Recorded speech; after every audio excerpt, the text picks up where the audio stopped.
The oldest writing we have. The first city anyone can call a city. The first gods whose names we know. All of it came out of the same place. A flat stretch of river mud in southern Iraq, 5,500 years ago. Then the people who did it vanished so completely that for 2,000 years, nobody knew they had existed. No Greek historian mentions them. They are not in the Bible. They had no name at all until 150 years ago. This is what is actually buried there. In the 1850s, scholars in London were reading clay tablets dug out of a palace in northern Iraq. The language was Assyrian. They had cracked it, but the writing system did not fit the language. The signs behaved as though they had been designed for something else. Different sounds, different grammar. Some tablets carried the same text twice, once in the language they knew, once in a language with no known relatives on Earth.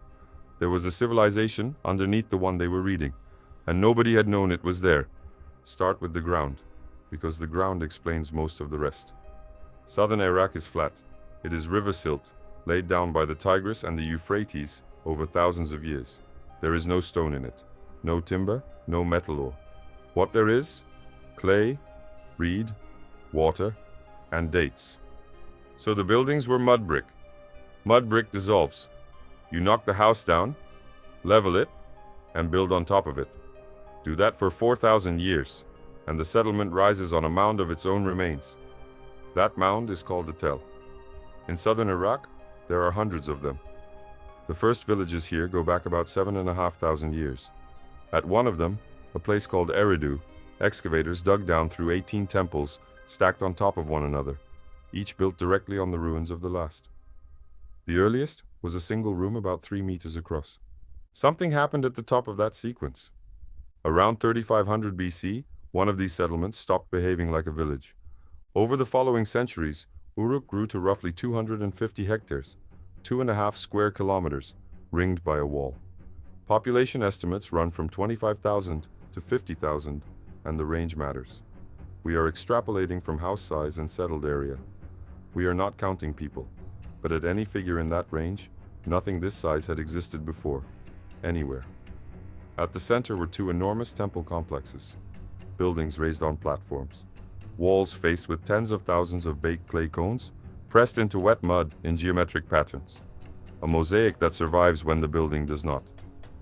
The countryside emptied as the city filled. Regional survey shows smaller sites being abandoned while the center grew. A settlement of that size has a problem no village has. It has to keep track of things. The oldest writing we have was found at Uruk in a rubbish layer, in fill used to level a building. Around 5,000 tablets. They date to about 3300 BC. They are not poems, they are not laws, they are receipts, barley, sheep, beer rations, textile workers, grain issued, grain returned. The signs are still pictures at this stage. A head with a bowl at its mouth means a ration.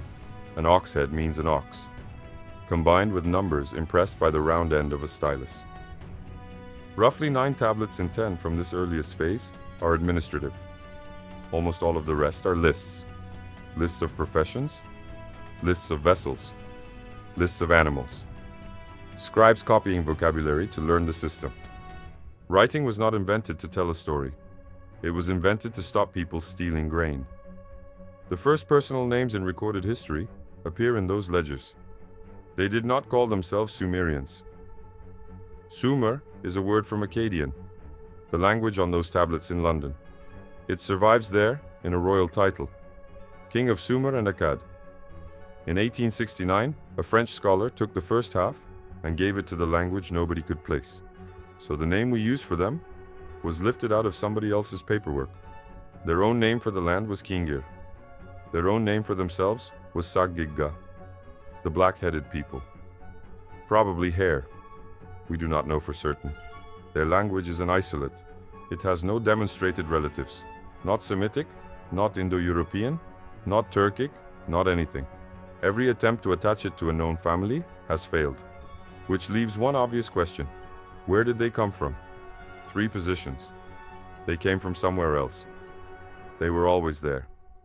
The same people who built those first villages, carrying on. Or the question is wrong, and Sumerian is a language, not a people who arrived. The evidence does not currently decide it. This is called the Sumerian problem, and it is 150 years old. What the tablets do tell us is how the system worked. The basic unit was the household. The largest households were temples. A temple was not only a place of worship, it was a landowner, an employer, a granary, and a lender.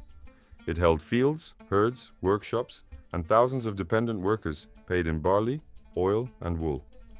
Authority came in several forms. N, a priestly ruler. NC, a city governor. Lugal, literally, big man. That is the word that becomes king. Holding all of it together was water. The rivers here flood in spring, after the harvest, which is the wrong time. So agriculture depended on canals. Canals require constant labor. Labor at that scale requires someone to organize it. Cities fought over canals. The earliest war we can document, Lagash against Umma, was a border dispute over irrigated land. The tablets record the system. To see the people inside it, we have to go to a cemetery. Between 1922 and 1934, Leonard Woolley excavated about 1,800 graves at Uruk. 16 of them were different. They had built chambers of stone and brick at the bottom of deep shafts. Inside was gold, lapis lazuli carried from Afghanistan, carnelian from the Indus, a lyre with a bull's head, a headdress of gold leaves, and bodies, not one, dozens. Soldiers at the entrance, women in rows, wearing their jewelry, oxen still harnessed to carts. In one shaft, which Woolley called the Great Death Pit, there were 74. Woolley believed they had walked in and taken poison willingly. That is still the version in most books. In 2009, researchers at the Penn Museum put 2 of the skulls through a CT scanner. Both showed fractures consistent with a blow from a pointed instrument, delivered before death. We know these people died together. What we thought we knew about how changed with a scan. One of the tombs carried a name, a small stone seal, a few signs, Puabi. For kings, the main document is a list. The Sumerian King List survives in more than 20 copies. The full list is a clay prism now in Oxford. It records dynasties in sequence, city by city, and how long each king held power. The early numbers are impossible. Before the flood, 8 kings ruled for a combined total of more than 240,000 years. Alulim of Eridu is given 28,800. The list is not a chronicle, it is an argument that kingship is one office, held by one city at a time, passed down in an unbroken line. We know that is false. We have inscriptions showing those dynasties running in parallel. But it is not fiction either, and Mebarajesi of Kish appears on the list. Fragments of an alabaster vessel carry his name, written in his own lifetime. Gilgamesh is on the list too, 5th king of Uruk. No inscription of his has ever been found. Sumer ended politically long before it ended culturally. Around 2334 BC, by the usual dating, Sargon of Akkad took the southern cities and built the first empire we can put a name to. His dynasty lasted about a century and a half. Then Sumer came back. The third dynasty of Ur, from roughly 2112 BC, produced the most heavily documented century in early Mesopotamia. Tens of thousands of administrative tablets, a standardized calendar, a road network with rest houses. It ended in 2004 BC. An army from Elam, in what is now western Iran, took the city and carried the last king of Ur away.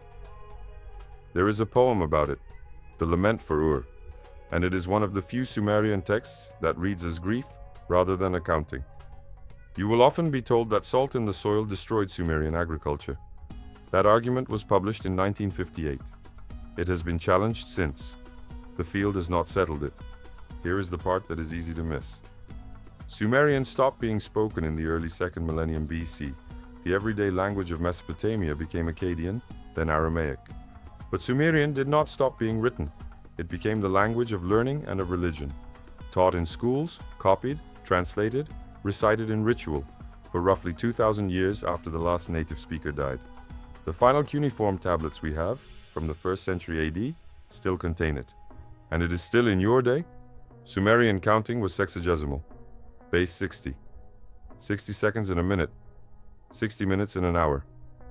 360 degrees in a circle. That is not a legend and not a coincidence. It is a measuring convention out of the accounting tablets of southern Iraq, and in 5,000 years, nobody has replaced it. Next, the Anunnaki, not the internet version. The one written down by the people who worshipped them, which is stranger and far better documented than what you have been told.